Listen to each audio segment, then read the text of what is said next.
Dear Mr. President, I guess I'm one of the millions of Americans you call the great silent majority.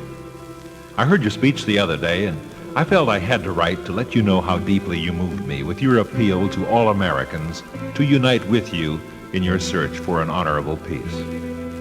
Listening to your words, I understood more clearly than ever before the agony of our nation and the terrible crisis we face now, all of us.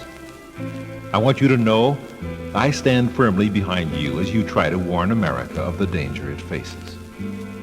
I said a moment ago, I was one of the great silent majority.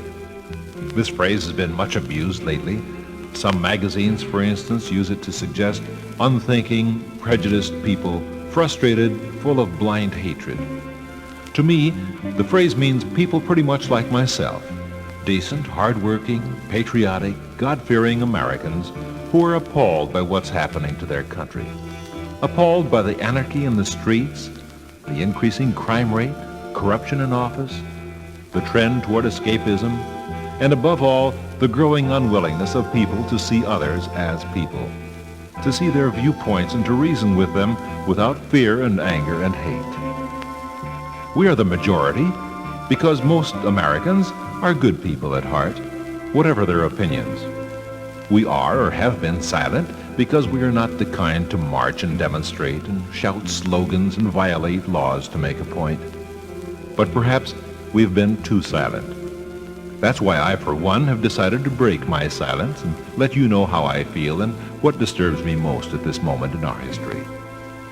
First of all, I think all of us realize there are fanatics and crackpots on both sides of any issue. There are those carrying Leave Vietnam Now signs and reading in public places the names of boys who've died in Vietnam, who care more for their own sinister ends than for the principles they proclaim so loudly.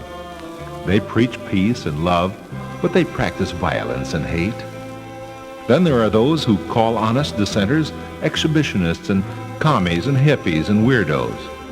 They're as bad as the others. They too widen the gap between Americans, and they too contribute to the atmosphere of hostility and rage. But, Mr. President, the overwhelming majority of American citizens are not like these. They share the same ideals and the same basic values, the same desire for peace.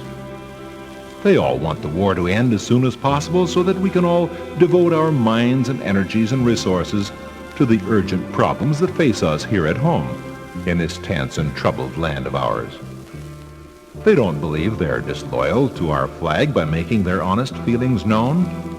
They don't think they're endangering the lives of loved ones fighting overseas.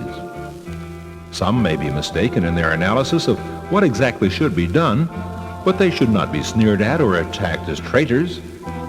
We must not intensify the mutual suspicion and distrust already so widespread. We must make everyone feel that his views are respected and his good motives understood.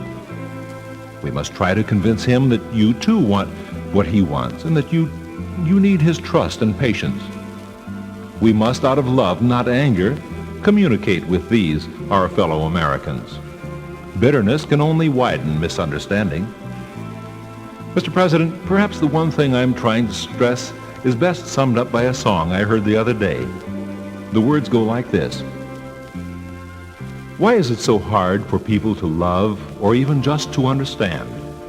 Why must every man feel like such a stranger in his own land? Why is it so hard for people to learn it's good to take a brother's hand? Why must every man feel like such a stranger in his own land? We're millions of islands drifting apart, farther every day. Why can't we all come together again? There's got to be a way. Why can't we see, divided we fall, united we will always stand?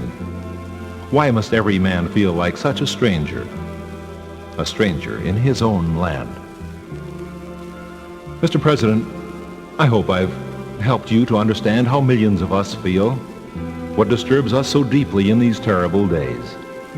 It's this fear that gradually we Americans are indeed becoming strangers to each other. Unless we can somehow reverse this process, surely this great nation of ours, never defeated by others, will defeat itself.